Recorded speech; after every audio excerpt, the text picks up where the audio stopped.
Hello, everybody, and welcome to B2BC's event, the Marketing and Media Young Alumni Roundtable. We're going to talk about how you launch your career in marketing, media, and communications. My name is Chris Russo. I graduated BC in 2019, and I'm the president and founder of the Boston College Media Alumni Network, which is an independent alumni affinity group that connects BC Eagles in marketing, media, and communication. So happy to be here to host B2BC's event tonight.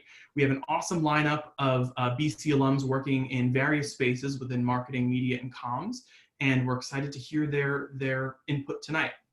Just one quick note off the top, we have about an hour, which is going to go by really fast with 6 voices here. But if you guys have questions, feel free to use Zoom's Q&A function or the chat function to ask your questions for our panelists tonight, and I'll be keeping an eye on it to make sure that your questions get answered. And without further ado, I guess I'll go around and introduce who we have with us here tonight. First, we have TJ Hartnett, who graduated BC in 2018, and he works at NBC Universal as a coordinator for marketing strategy. We also have another NBC person, NBC News. Colby Burdick is here, and Colby is the production management assistant for NBC News. She graduated BC in 2017. Also this night, Teddy Metropolis, who is the senior coordinator for special projects at Fenway Sports Management. He graduated BC in 2015. Amelia Orlando, she's our PR voice for the night. She's an assistant account executive at Inkhouse Media and Marketing. She graduated my year, BC 19. And last but not least, Eva Valchik, who's the integrated marketing coordinator for Disney, also graduated BC in 2019. All right, thanks everybody so much for joining us tonight.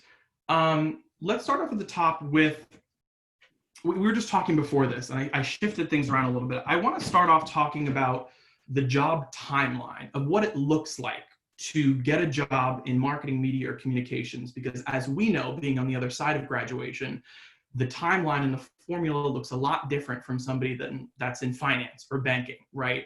So Eva, I want to start with you. Can you tell us a little bit about how, because you were in CSOM, you were in marketing, but your job search process looked a lot different than some of your peers. Can you share a little bit about that? Sure, definitely.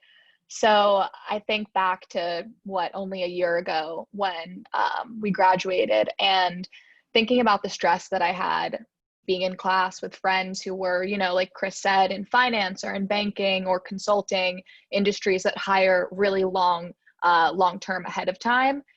And I remember the stress I felt and just feeling like if I didn't get a job upon graduation, that I wasn't, I didn't do BC right, I wasn't successful. But something I learned and something I wish I hadn't beat myself up about earlier on was that in this industry, in media, entertainment, sports, marketing, the lead time for hiring is so much shorter. So whereas consulting and an IB looks like this, our industry looks like this. It is sometimes like a month, 2 weeks ahead of time. The interviews and the jobs that pop up are on a need basis. They're not these positions that are open every year. So it's a really different picture that you're looking at when you join, a company for marketing or for media. And I wish that's something that I had really realized earlier on.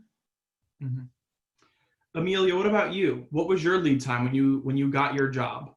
What was the hiring time? I was hired at the end of November and I started at the beginning of January. So holidays definitely played into that nice little break I got there. But I think typically same idea. I think a month max is the usual hiring process for our associate program. And I too struggled a lot with seeing people have their jobs before we even started senior year. And it was so confusing. And I was so overwhelmed by that I thought like I was behind before I had even tried to apply to anything. And that was really stressful. But like Eva said, I think just really making sure you're focusing on yourself, because it's hard not to compare yourself to other people, but really that idea that everyone is on their own timeline, that's so important. And that's really all that matters. You're going to end up in where you need to be or where you need to learn. And the timeline is so subjective there. Is something that I totally wish I had known. Mm-hmm. Absolutely. So I want to go around and have everybody talk a little bit about what they do in their position. I find that when I've talked to students, and remembering not so long ago when I was a student, one question I would always ask people is, okay, so what does it mean to be a marketing coordinator? What does it mean to be a production assistant? What's the day-to-day like? And what does that career path look like? So I just actually kind of want to go around and ask each person, basically, what do you do in your position? We could start with TJ. Why don't you tell us? Sure. So as Chris mentioned at the top, I'm a coordinator of marketing strategy for NBC Universal.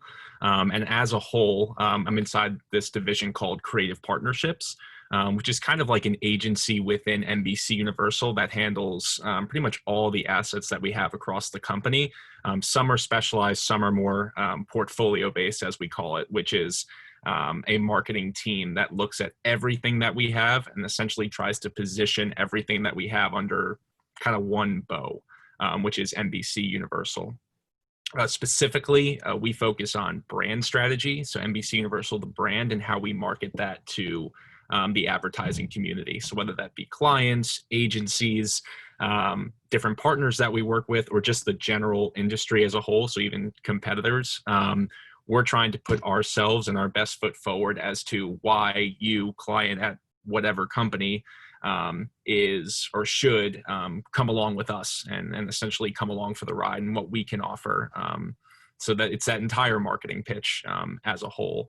So that's like the broad view of it. From a day-to-day perspective, it's anything from website maintenance that we have from a business-to-business standpoint that I work on. So that's like general coding or just copy exercises, working on decks, doing research, and ultimately preparing for the upfront season, which is the overall selling period for everything inside advertising and the marketing messaging and media that goes along with that. So yeah, that's kind of the quick pitch. Awesome. I want to go from marketing at NBC to marketing at Disney. Eva, can you share a little bit about what your job and your day-to-day is like in your position? Sure. So I'm the coordinator for our integrated marketing team, where we kind of sit in a structure is under the Disney ad sales org. My team specifically straddles between sports brand solutions, which is all of our sports marketing teams, and entertainment brand solutions, which is all of our entertainment marketing teams. So we sit across both. And so the way that our team kind of functions is when you have a request for a proposal from a client, our team, when it's a multi-brand or multi-property ask, our team sits across everything. So we kind of come up and set the strategy for what does this request look like on our side? What are we going to drive the client towards? What properties? What, tentpole events? What opportunities? Is it going to be a sport? Is it going to be a show? Maybe a bit of both. So our team really sets that tone, and then we work with the individual brand marketing teams to kind of make that happen and come to life.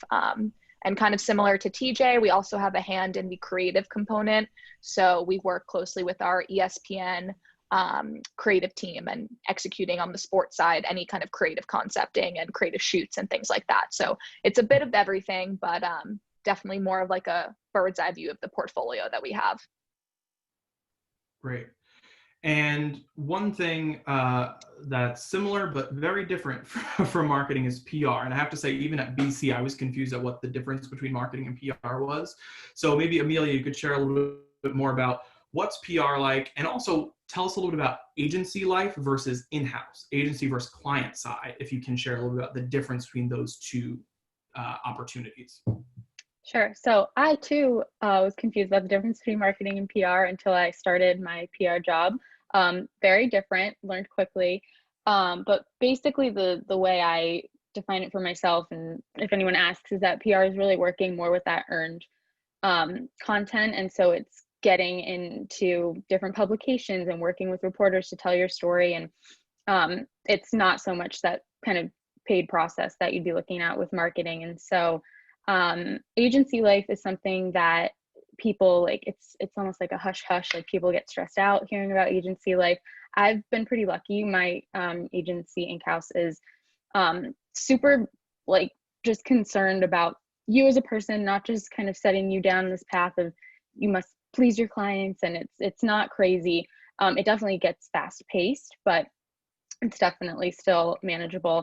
I can't super speak to the in-house side of things because I haven't had experience there, but I think that something obviously that's different for agency life is that you're working across client accounts that are in very different verticals. So I am on some consumer accounts, but I'm also on very in the weeds tech accounts that I really have to kind of learn every single day because it's something I've never experienced before. But all that to say, it's really an awesome opportunity to test your abilities with content creation and storytelling and all of that, because you're trying to come up with ways to make a reporter tell your story and care about a technology company that maybe they've never heard of. So a lot of people will go into PR, myself included, because they have an affinity for storytelling and for writing. And so it's not what you're used to at all, really, especially if you're going and working with clients that are kind of outside any experience you've had, but it just pushes you to be super creative.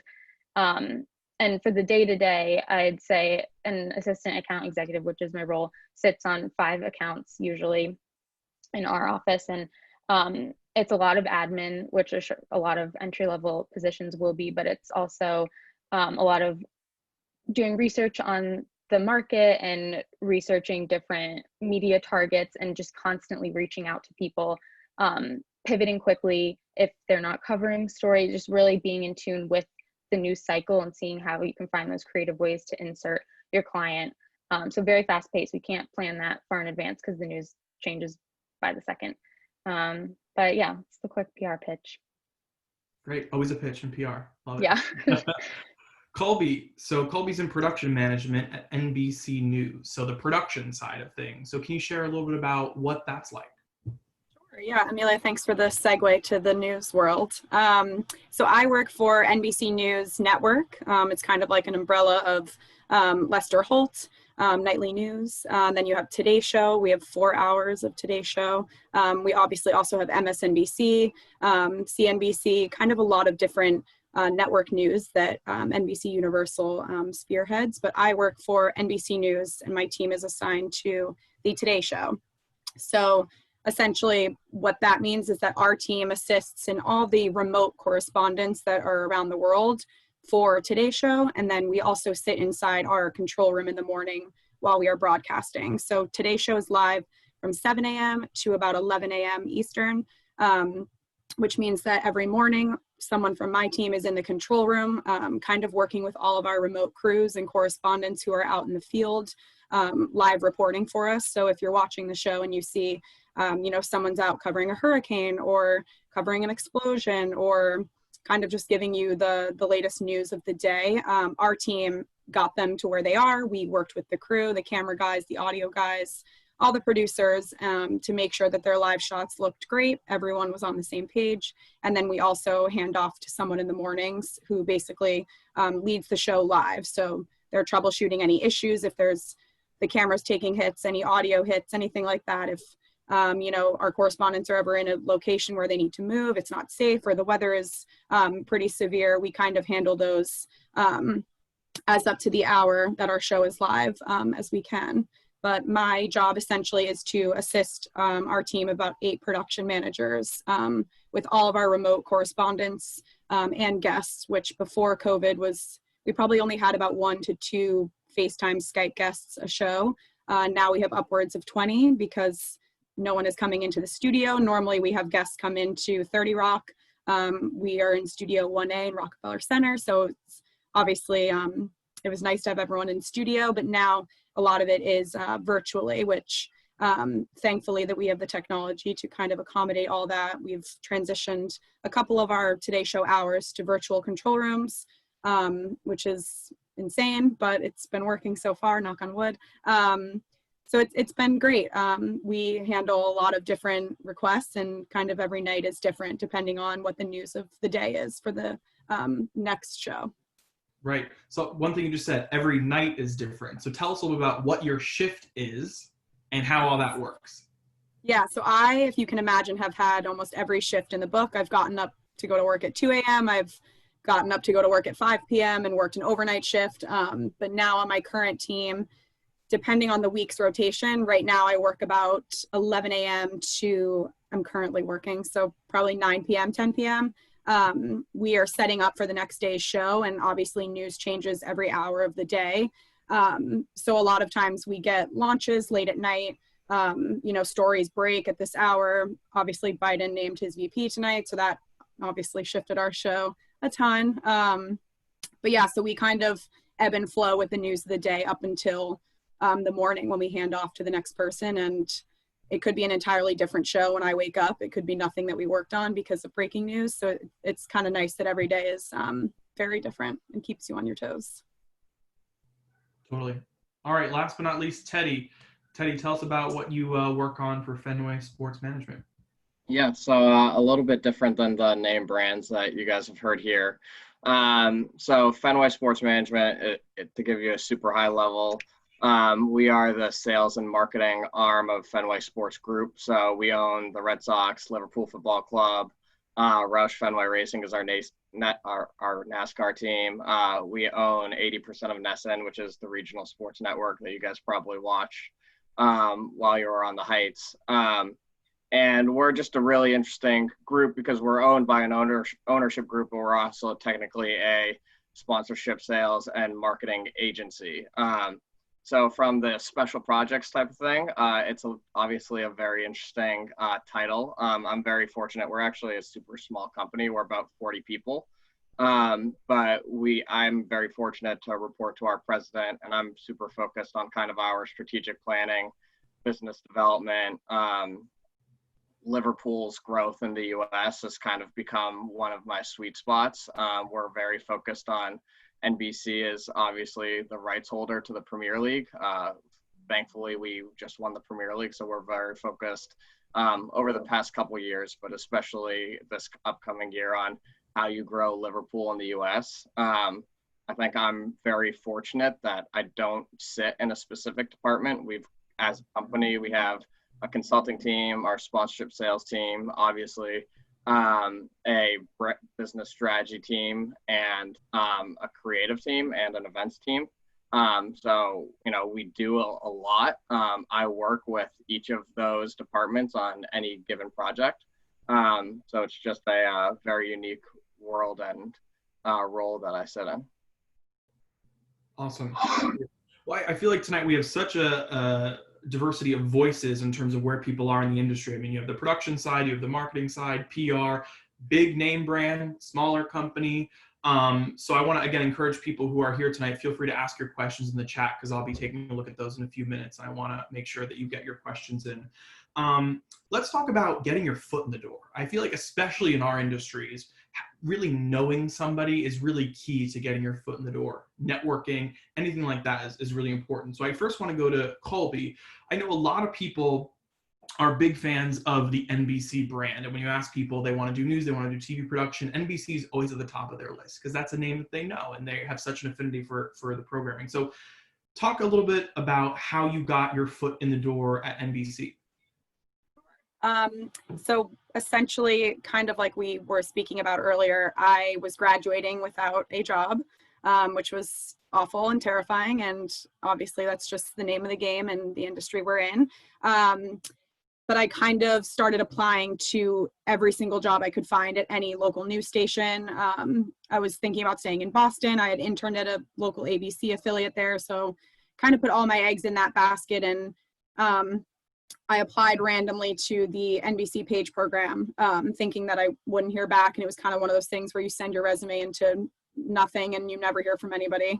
But I actually got a offer to interview. It's like a very insane interview process. It took about probably 4 months. Every couple of weeks, there's another round that you have to go to. And so it kind of seemed like so far-fetched that it was never going to happen. I didn't know anyone. I didn't have any connections at the page program at NBC, nothing like that. I actually had job shadowed at ABC, so I was at a rival network, but I actually got an offer to be in the August class of the NBC page program in 2017, so right after we graduated in May, and that kind of is where everything took off. The page program is about a year-long rotational program. You go through a content assignment, a consumer assignment, and a business assignment. You rotate for 3 months.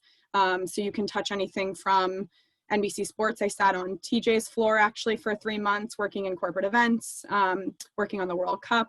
And then I also was a talent escort for Saturday Night Live. I worked the Today Show in the mornings, which naturally led me to get a full-time offer after the Page program at the Today Show. I was an overnight crash researcher for about 9 months. So that kind of Page program paved the way, which is nice too, because it's rotational. So I got to learn a bunch of skills, sit on different departments, not necessarily news related. And it just gives you a very overarching view of NBC and kind of steers you in a direction that maybe you didn't know you liked after graduation. It's hard to know what you want to do when you graduate, especially in our world. You kind of have to have the experience to be able to be qualified for a lot of these entry-level roles. So the Page program definitely kind of opened the door to where I am now. That's fantastic. Yeah, I think internships are such an important step into, not every company that you intern at is the company you're going to work for, but it's so important for exposure. So I was a CBS News intern.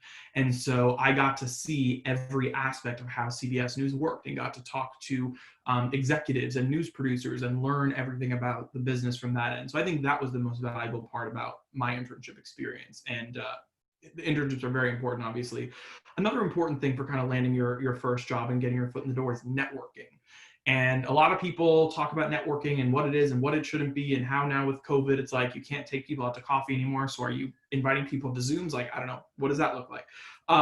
Amelia, I know you did a lot of networking post-grad to land your job, or as you were looking at different jobs. Can you tell us a little bit about how that process was for you and what you learned through networking, how it was valuable to you?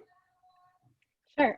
So in addition to the regular job search, I honestly would procrastinate writing cover letters and stuff by just LinkedIn stalking people and just tossing messages out into the void to BC alum that were at companies that I wanted to work at, and just saying like, hey, like not referencing a job that was open, like there might not have even been a job opening, but just being like, I'm really interested in your career path. And they always say, find somebody that has the path you want and talk to them. So I talked to so many different people that were always so accommodating and willing to talk. I constantly was like, no one's gonna want to care, but like especially Eagles, everyone wants to chat, everyone wants to help.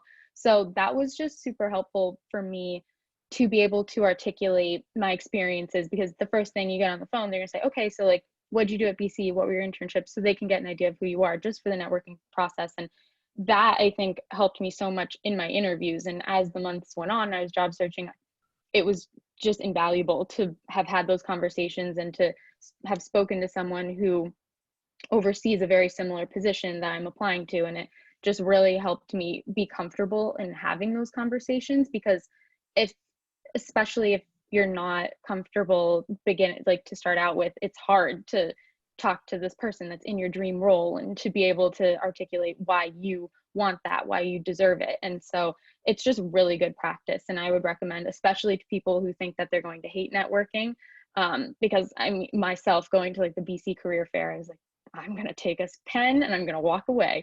I didn't talk to anybody, but it's so important to just get that experience. Yeah. And even though my networking efforts didn't actually lead me to the role I'm in right now, this was just like a position I applied for and got. I don't think I would have been able to get it had I not had those previous conversations. Yeah, so sometimes networking isn't just about getting your foot in the door in the job, but it's also kind of an information gathering process. And also, Totally. even though that person may not be helpful to you right in the moment, maybe they could be helpful to you down the line. There's just such that's huge as well. And just making sure you're keeping up with those connections, just like sending a note to say hi, which seems, if you've never done that before, it seems so like strange to do, but it's so important. And building your network is hugely important. Yeah. Totally. Eva, I don't know if do you have any more words on the networking bit and how that kind of worked for you?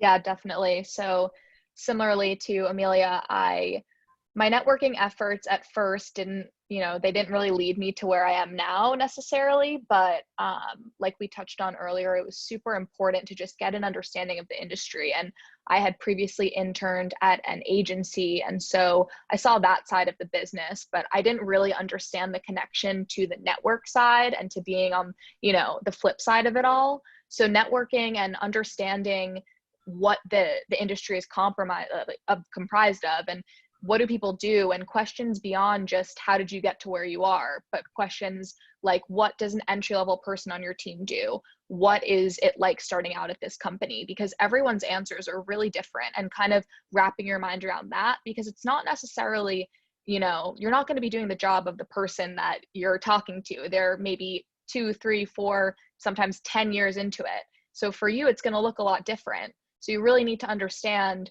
what is an entry-level job at this place looking like? And do I want to do that? Because even if it's a great company, you could see the role and say, like, that's not for me. I can't, have no social interaction. Like, I need to be on a team. I want that environment. And maybe that's not the case. So I think taking the question to the next level of, how did you get to where you are? But also, like, what actually do you do is the thing that helped make networking effective for me, I would say. Absolutely. And networking is more than kind of getting the next job. It's really about relationship building. And, obviously I learned that firsthand in building the BC Media Alumni Network, which now has over 700 members across the country that work in our industries. And a lot of building that group was grassroots, and it was reaching out cold to people on LinkedIn saying, hey, I'm creating this thing. What do you think? Have 15 minutes for a call. And so I quickly became very good at networking because I was forcing myself to do it and building this group. And as a matter of fact, I did a whole virtual event with a guy named Arya Murthy a couple of weeks ago called Let Your Network Work For You. So if you're on this call now and you haven't seen it, search it on YouTube, Let Your Network Work For You, BC Media Alumni. We did a whole 40-minute talk about how do you network now during COVID? What does that look like? How do you build relationships and also stand out in a sea of sameness? How do you set yourself apart? So if you're more interested in that, look that up on YouTube. I want to pivot a little bit to BC. Obviously this year at BC, because the pandemic is going to look, a lot different for students. But I want to talk about what was the most valuable thing that you did at BC that kind of helped set you up for professional success post-graduation. Teddy, maybe you want to share a little bit about that?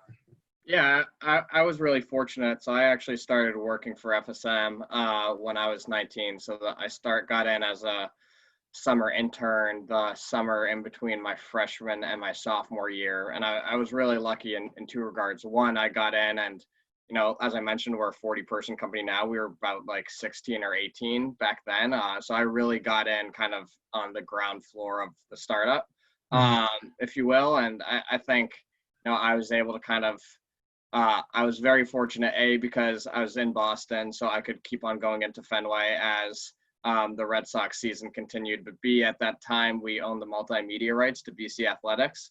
So there were actually 2 full-time people that worked for FSM that were working in Conti Forum at the time. And I became our BC intern my sophomore year. And I did that throughout my sophomore, junior, and senior year.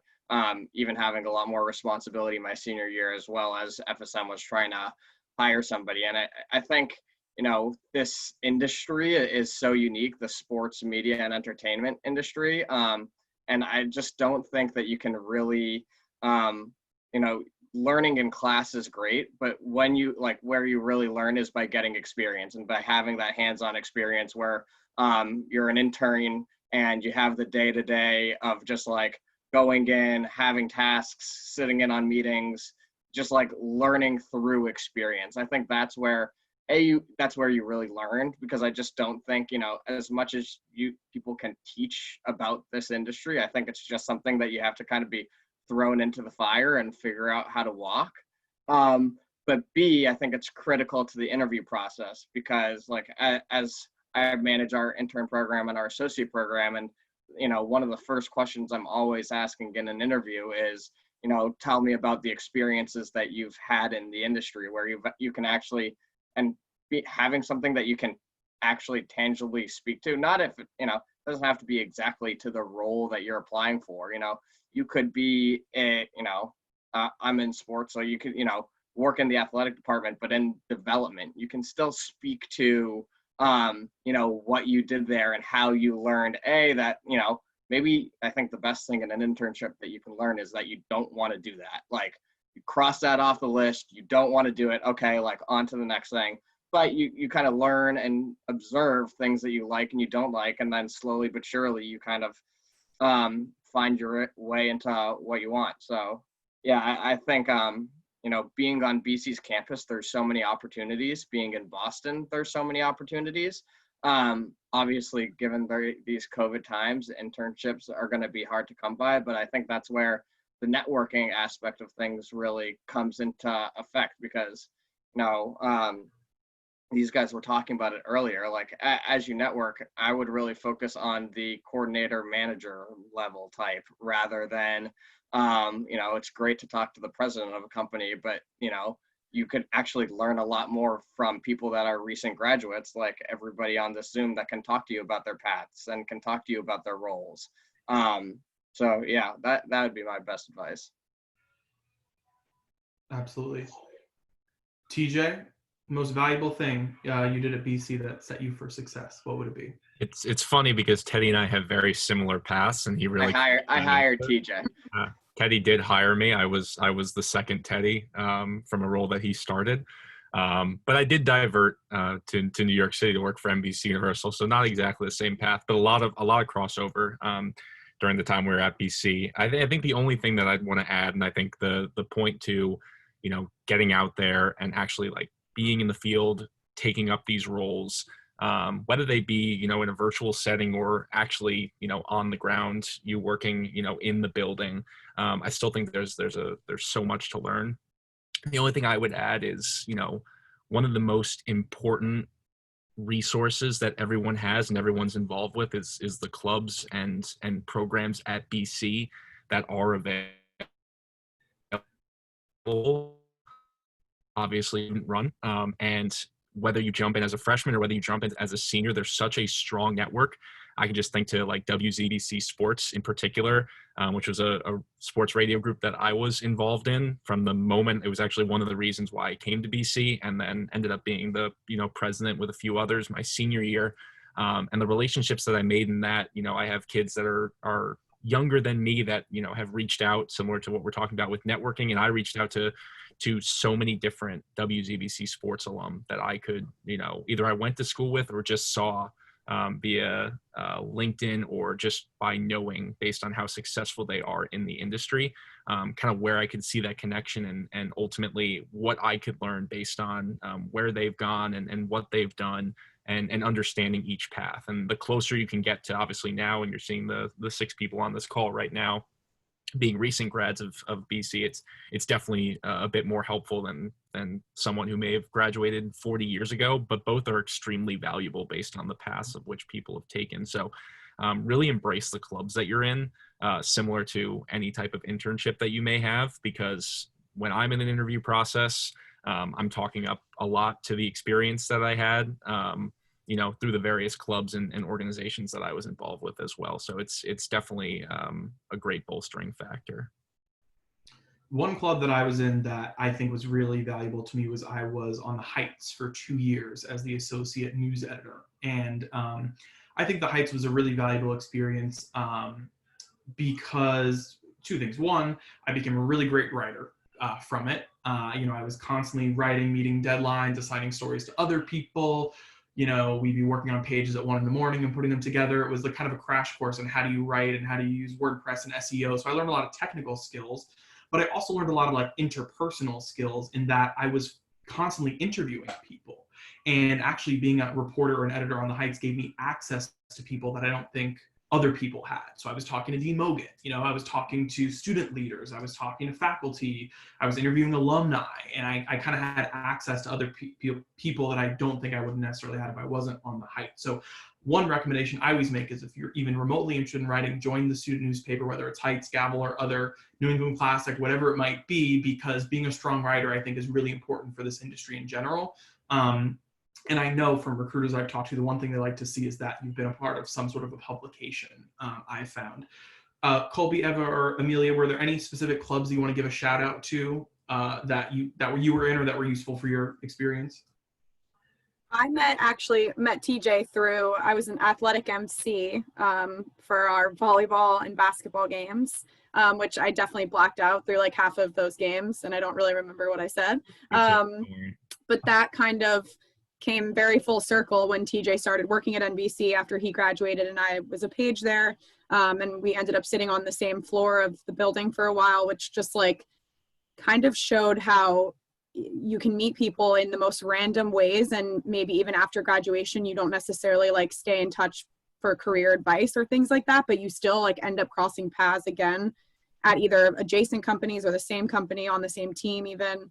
And we ended up getting lunch with someone who I don't exactly remember her name, but we got lunch with her because our old bosses from the athletic team suggested we reach out to her. I think she was a page. So it kind of just brought us together, the three of us having lunch, and we never would have been doing that. I also will say that I think a good piece of advice, especially in COVID times, is to reach out to your professors and ask them, you know, who are recent grads within the last year or two that they're still in touch with, who might be a good connection or person to reach out to. I know Professor Wells reaches out every year, and she has a whole database of her past students. And a lot of times when I reply back to her, she says like, oh, so-and-so is also working in news. Like, you guys should grab coffee or, you know, meet up or something like that. So I think reaching out to professors, because they're kind of our link between those who have graduated and those who are still undergrads. So I think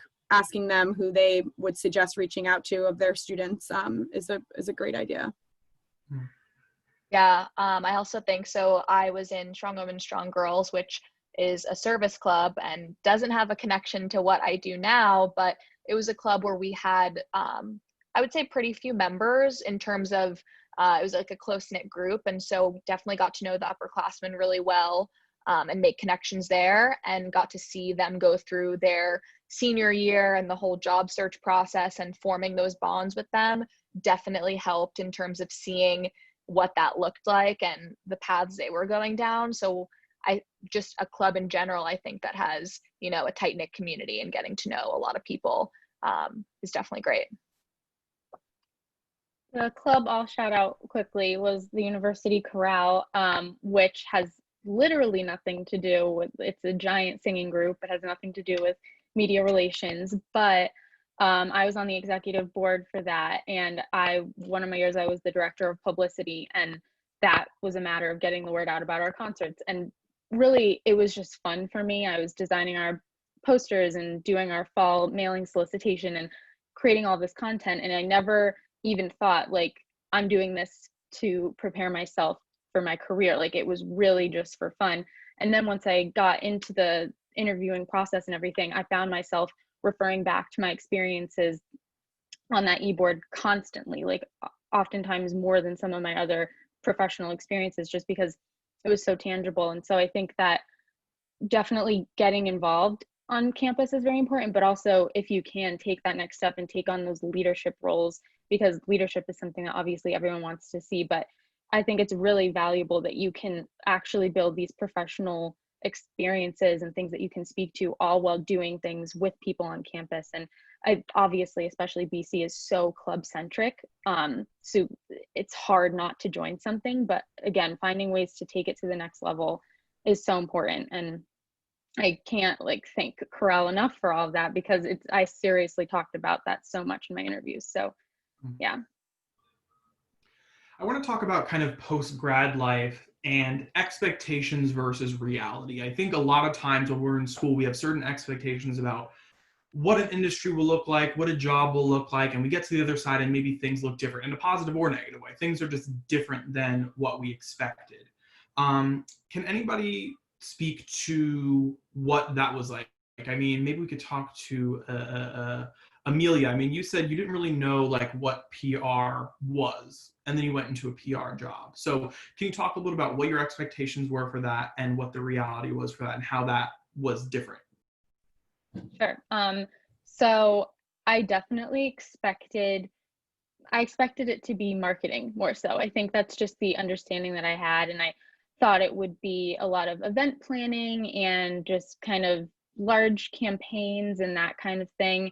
And it's really way more of that nitty gritty image building, storytelling, and again, that earned media piece. It's so much focused on that media outreach. And so that was something that I so wasn't expecting, but it's been really awesome to see that and to get to talk to reporters and kind of get a pulse on the news cycle, understand what's going on before it hits the stands, all of that good stuff. So I think that in that, it was very important for me to have a very open mind. Like, part of it was just because maybe I didn't ask the right questions in my interviews, and I just kind of was going in this with this preconceived notion. But then once I got there and realized that there's still a lot of marketing that goes on, but just so much of my role is not part of that.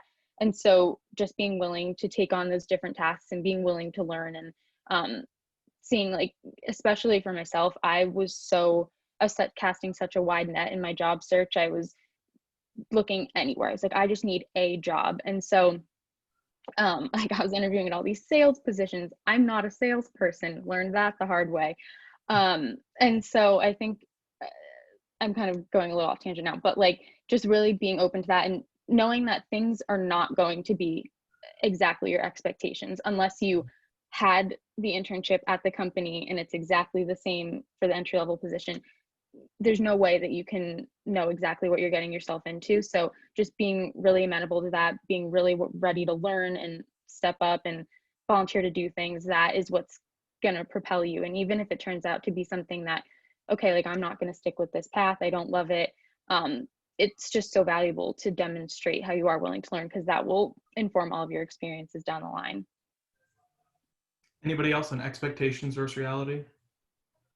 Yeah, I think so. I did FSM back then when I graduated. It had a sales training program, and sales was like the one thing that I hadn't done. I quickly found out that I did not want to do sales. That's just not really my MO. We've now transitioned. We have a year-long associate program, which is very similar to what Colby did at NBC, which is kind of, well, we don't transition groups. So you either get a spot in our consulting team, our sales team, or our special events team, or our another events team. But so I think that's like a great route to take, because I think you get to feel something out for a year before you really sit down and say, all right, this is the path that I want to take. A lot of that you can do through internships, but there's not enough time from, being in college to graduating to really say, like, okay, this is what I want to do. So I think, if you can find a year-long program, I actually think that's super, super beneficial to you. But, as you were asking the question, Chris, one thing that came to mind was after my 6-month sales training program ended, I remember the first day that I sat down and it was like, oh shit, this is like full time. And I was like, how long does that go? Like, I was like, because it's not like, I'd been in, for, at that point, almost 4 years now, I'd been in like kind of the internship rhythm. You're in the rhythm of just like, okay, like, I'm going to go to internship, then I'm going to go to school. Like, you're in this cycle. And then you're like, all of a sudden I remember being like, oh shit, like, I guess like life is just kind of starting now. And that was pretty scary. Like, that's just a very real, like, okay, like, I've kind of got to figure it out. But I think the best part of like, I actually think, and I know this isn't a popular opinion, but I think the best years of your life are the first few years after graduation. I think you actually kind of have a legitimate head on your shoulders. You've graduated college. And for me, it was an opportunity to really grind. And I love my job. I love what I do. I love my company. I had just started full-time under our president, and we were like building our new strategic plan, and I was working insane hours, but like, that is the time in your life to really get that head start in your career, because you can't really make that time up. I think a lot of, the reasons that I'm working on what I'm working on now is because of the hard work that I put in and the hours and weekends and time that I put in then, because like, that's where you really learn, but that's also where you really prove yourself. I think to be able to prove yourself at a young age in this industry is like, you have to have the grinder mentality. If you don't have the grinder mentality, you're not going to make it in this industry. And I hate to put it that bluntly, but it's really true. But if you're really willing to work your ass off, like, it gets noticed, and it gets noticed fast, and you get amazing opportunities, and you get to see amazing things. So.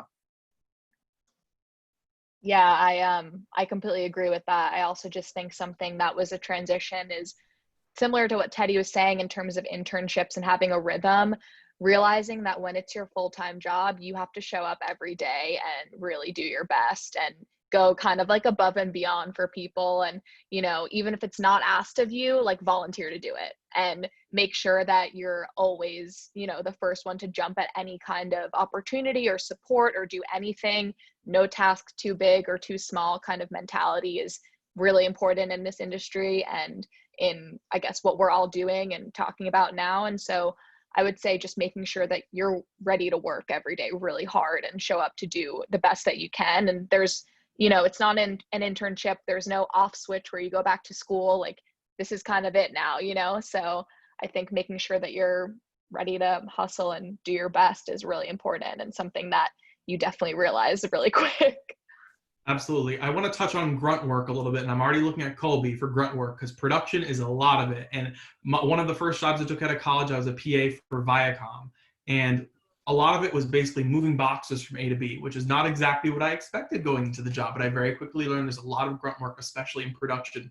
Colby, maybe you want to share a story or a couple examples of what kind of work you've had to do at the beginning of your job, maybe things that you're still doing, and how you kind of work through that and work up the ladder on the production side of things.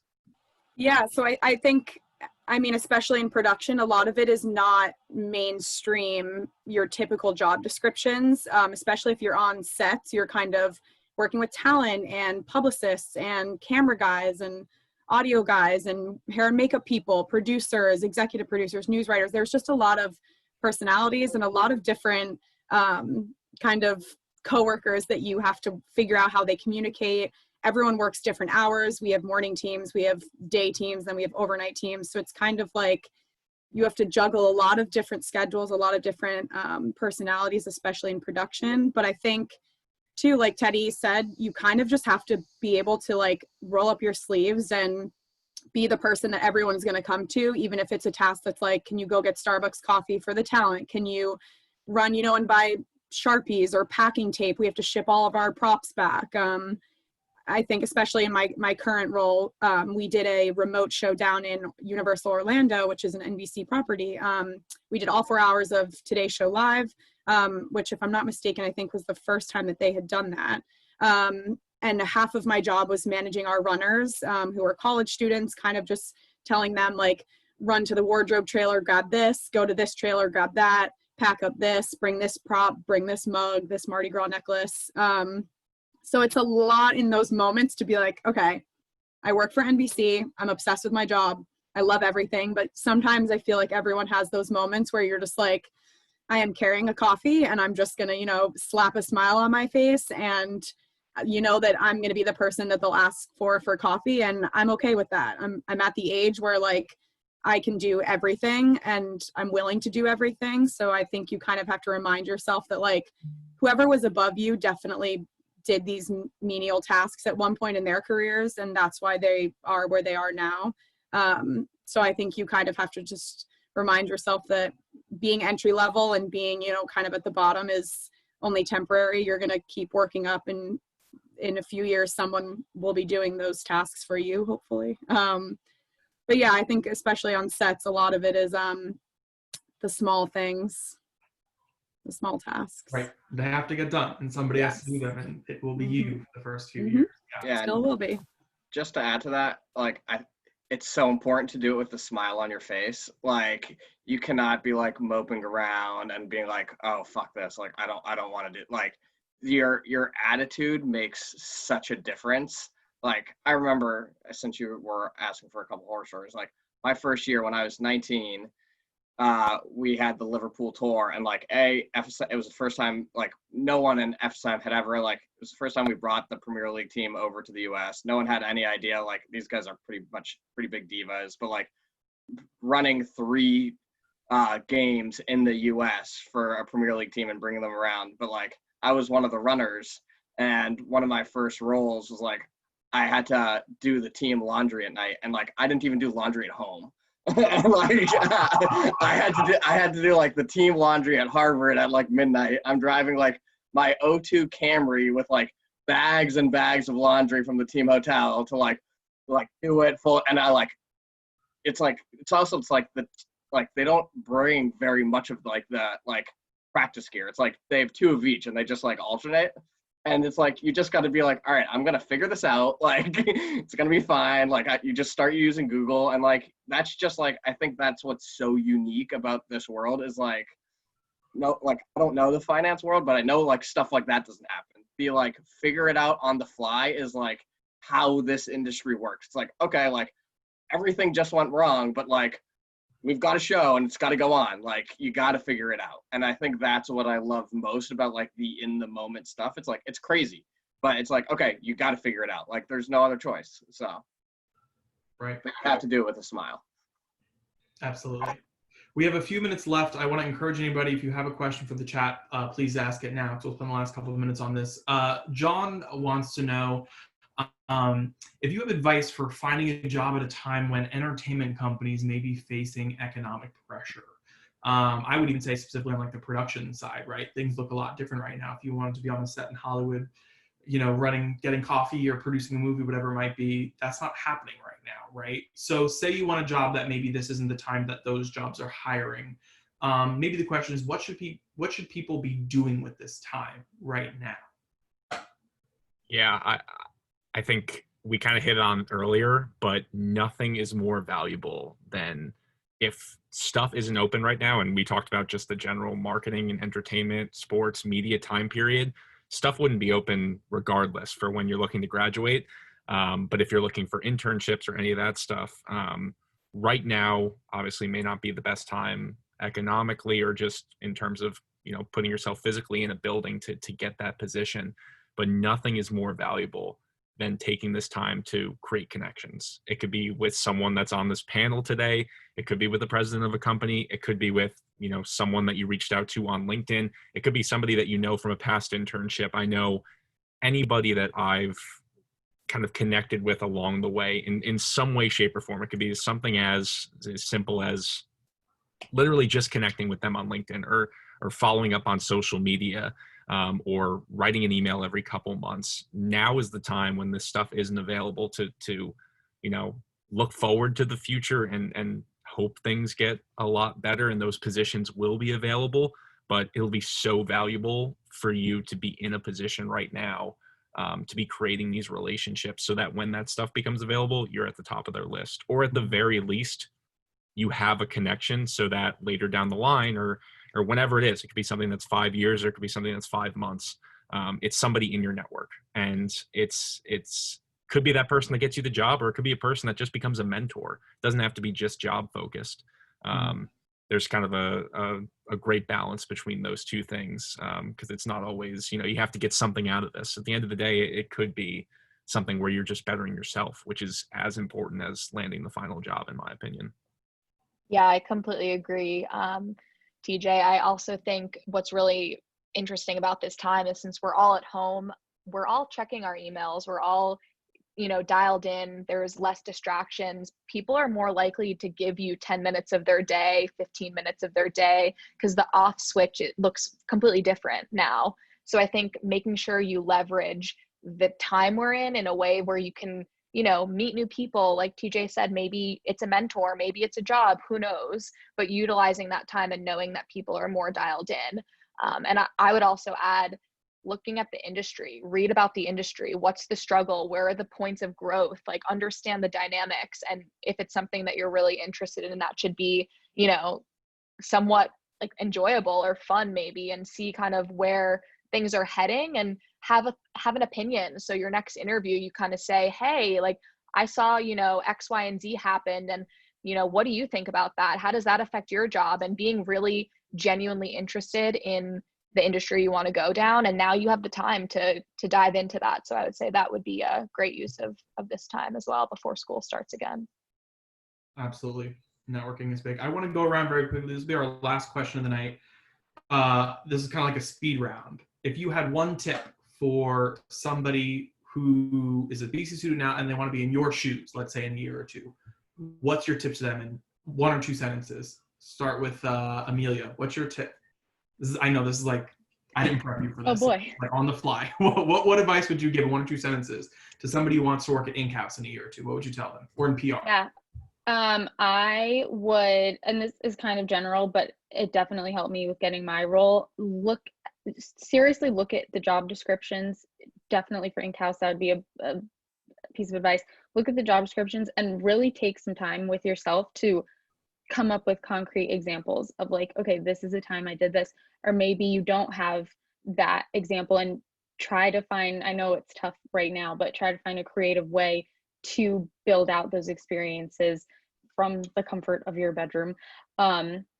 Just because those descriptions are there for a reason. And I think that that's super valuable and often something that people can overlook. So that, I would say, PR especially, like, look at what they want you to do, because that's what you're going to be doing when you get there. So that was my on the spot answer.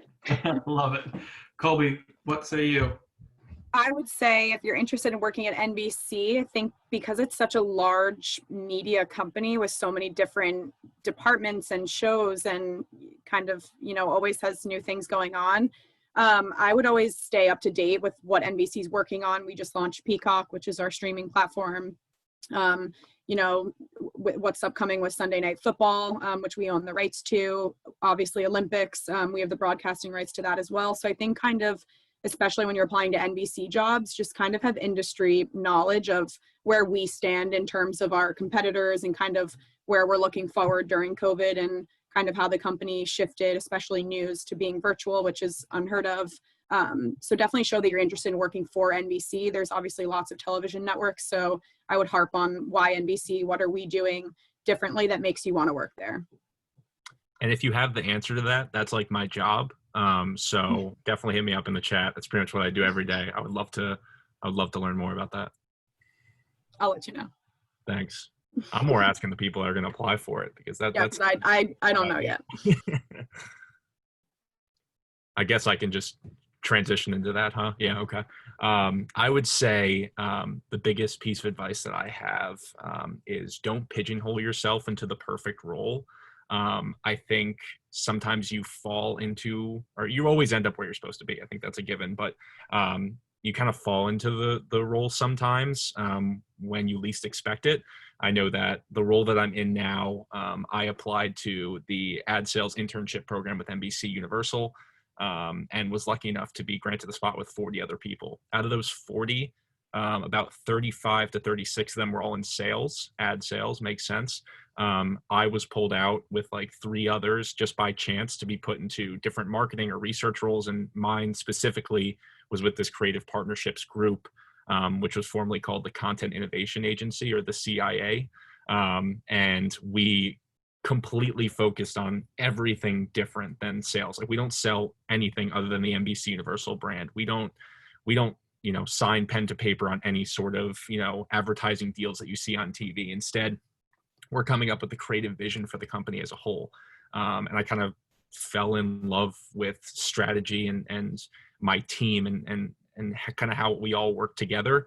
And if I had pigeonholed myself to say, I want to be in sales, or, I love sports, I have a sports background, like I want to go in sports, I never would have found this other group. And sure, may have been happy. I could have been happy in sports, like probably would have been really happy, may end up there again one day.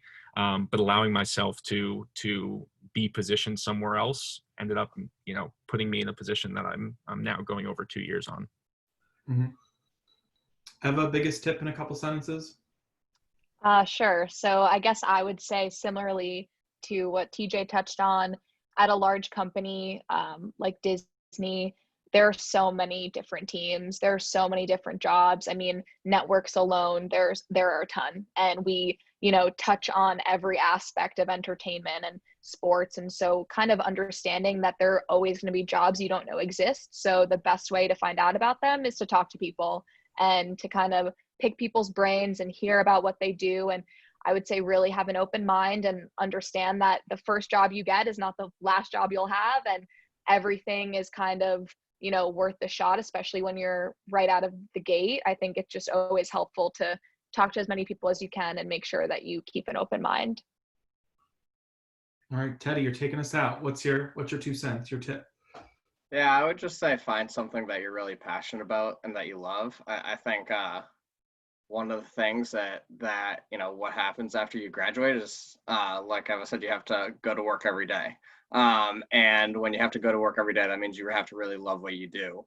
You have to really love your job. And, I think a good rule that one of my bosses says is it's like an 80-20 rule. Like there's always going to be like 20% of your job that you don't really like, but hopefully you like at least 80% of it. And that is like what will help you keep on coming back. But to be really good at your job, I would set goals. I would, find something that you're really passionate about, and don't, if you know that you don't like something, it's okay to say, I don't like this and I need to find something that I really like, because life is way too short for you to be just like going to work every day, ho hum, not enjoying what you do.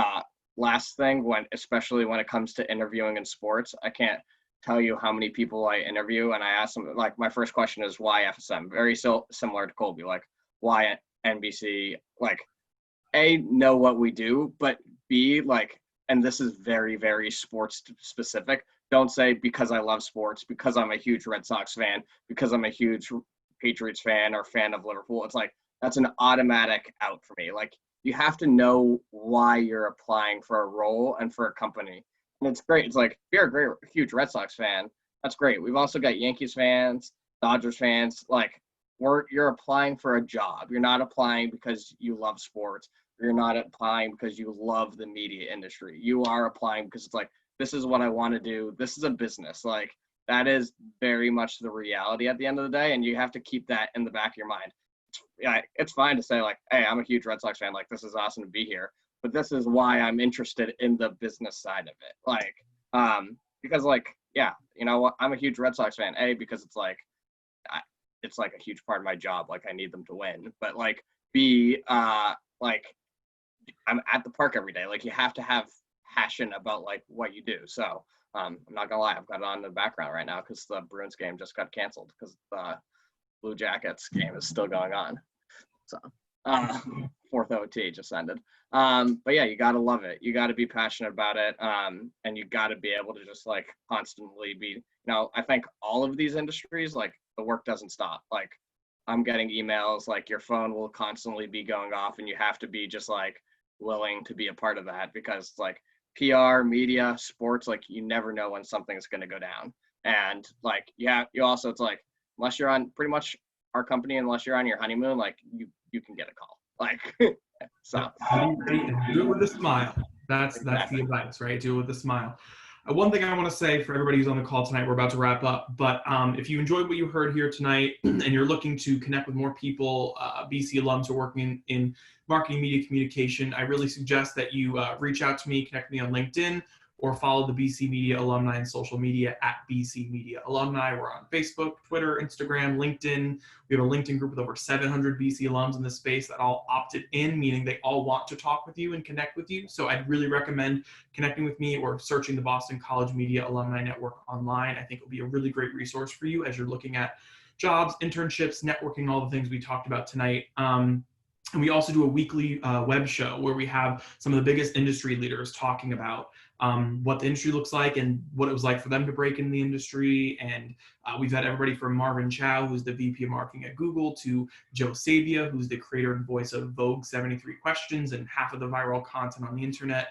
Next week, we have Leslie Vizeron, who's literally winning her Lifetime Sports Emmy tonight. Probably she just won, it's 9 o'clock, probably just won her Lifetime Sports Emmy, and she joins us in 2 days to talk about what it's like to be a female sports journalist and crossing when it says don't walk. That's kind of was her mom's advice. So anyway, we have tons of events, tons of resources, really encourage you to join it. Everybody who's here with us tonight is a part of the BC Media Alumni Network, and we just want to be as helpful to you as possible, so feel free to reach out to me. For everybody else here, where can people find you if they want to connect with you? LinkedIn is good. Where can people find you? LinkedIn? Yep. Anywhere. I'm around. Search my name. Just pull up your Yeah. Try to get that cloud up. That's it. Great. Well, thank you everybody so much for your time. Really appreciate you being here. And that's it. Thanks everybody for joining. Have a great night. Thanks for having us, Chris. Thank you. Thanks, Chris. Bye, everybody.